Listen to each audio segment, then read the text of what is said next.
যে মির্জা ফখরুল ইসলাম আলমগীর স্যার তিনি বলেছিলেন যে কোরআনের সাথে রাজনীতির কোনো সম্পর্ক নাই, অথচ ইসলামী আন্দোলন বাংলাদেশের চরমনায় তারা কোরআনের শাসন প্রতিষ্ঠা করতে চায়, কোরআনের রাজনীতি করে। কোরআনের সাথে রাজনীতির কোনো সম্পর্ক নাই কথা বলতে পারেন, আবার সেই কোরআনের রাজনীতি যারা করে তাদের সাথে আপনার ঐক্য করতে আসেন, তাদের সাথে আপনার বৈঠক করতে আসেন। এটা একটা নির্লজ্জতা, আপনাদের লজ্জা হওয়া উচিত। এটাকেই বলে প্রিয় দর্শক ধর্ম ব্যবসা। আপনারা দেখেছেন যে চরমনাইতে যখন আসেন এবং বৈঠক করেন তার আগে তিনি নামাজ পড়েছেন, মাথায় টুপি পড়েছেন। এই যে নির্বাচনের আগে মাথায় টুপি দেওয়া, তারপর হাতে হাত রাখা, ইসলামের বিরুদ্ধে কথা বলবো না, এ কথা বলবো না, ও কথা বলবো না, এই যে ভাওতাবাজি যেসব প্রতিশ্রুতি দেওয়া, এগুলো কারা করে বলেন? নির্বাচনের সময় অনেক বড় বড় কথা বলবে, মাথায় টুপি পরবে, পাঞ্জাবি পরবে, অনেক গলাবাজি করবে, মসজিদের একেবারে সামনের কাতারে এসে নামাজ পড়বে জুম্মার নামাজে। তো তাদের জন্য তো জায়গা পাওয়াই খুবই মুশকিল হয়ে গেছে।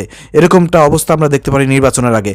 কিন্তু নির্বাচন চলে যাওয়ার পরে মাথায় টুপিও দেখি না, দাড়িও দেখি না, কোনো রকমের কোনো ইমান আমলের কোনো কথাও আমরা শুনি না, মসজিদে নামাজ পড়তেও দেখি না। প্রিয় দর্শক, ধর্ম ব্যবসা আপনি কাদেরকে বলবেন?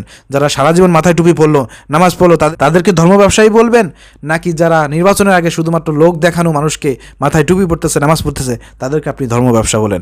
ইতিমধ্যে আপনারা দেখেছেন বিএনপির কিছু কেন্দ্র পর্যায়ের নেতারা তারা জামাত ইসলামীকে বলেছে যে জামাত ইসলাম নাকি একটি ধর্ম ব্যবসা, জামাত ইসলামের বিরুদ্ধে তারা খেপে গিয়েছে। তো আমরা দেখাতে চাই এখানে স্পষ্ট প্রমাণস্বরূপ আপনাদেরকে দেখাতে চাই, দেখেন যারা ইসলামের বিরুদ্ধে কথা বলে, যারা বলে কোরআনের সাথে রাজনীতির সম্পর্ক নাই, তারাই আইছে এখন আবার সেই কোরআনওয়ালা লোকদের সাথে, ইসলামী দলের সাথে তারা ঐক্য করতে, তাদের সাথে বোঝাপড়া করতে, বৈঠক করতে।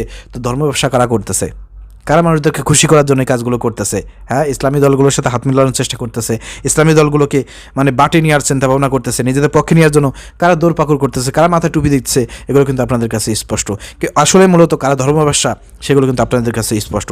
আপনারা এগুলো বিবেচনা করবেন, ভিডিওগুলো প্রচুর পরিমাণ শেয়ার করবেন। ধন্যবাদ। আসসালামু আলাইকুম রহমতুল্লাহ।